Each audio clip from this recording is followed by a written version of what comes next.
abamhlophe amafama lapha eKZN. Lama fama athi whoever uzothinta umkhonazi bamsuse lapha or bambophe, they are going to fuck us all eSouth Africa. But bawuzibhebha zonke la eSouth Africa. Nenzani umkhonazi ngale ngoba manje ngathi so aborampipane bafuna ukusifaka izinto ngasemuva. Nenzani lapho ningasifake endabeni madoda. Hlukana nomkhonazi lapho. Hlukana nomkhonazi madoda. Ningasifake endabeni. But they are going to fuck us all. But bawuzibhebha zonke thina madoda la eSouth Africa. Which means konyiwa lapha.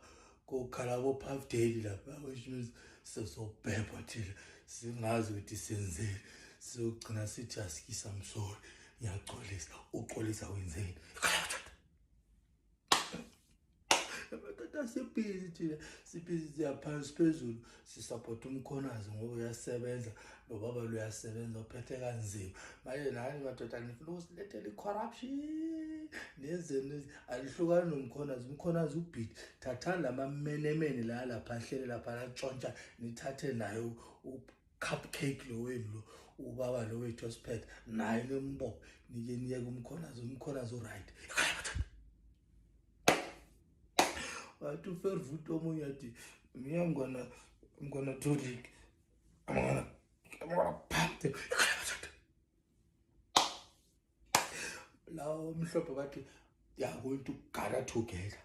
Bangena house to house ku khaligwa.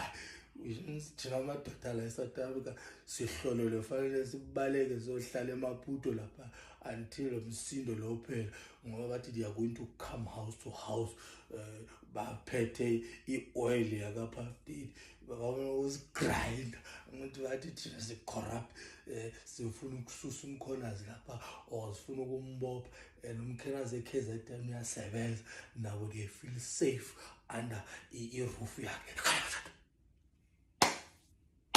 Angabona le country njani, angabona le country, angabona nisukela umkhonazi lo kasebenza lapha niza ngecorruption khona manje nifuna ukumsusa lapha, nifuna ukumgweba, nifuna izinto ezifani nje, into ezinganangqondo. Yana umkhonazi irashatsangazodlala ngathi, yana umkhonazi transfer ukubhebha abantu abamhlophe. They said they are going to fuck us all. Madoda, yana umkhonazi ngazodlala ngathi.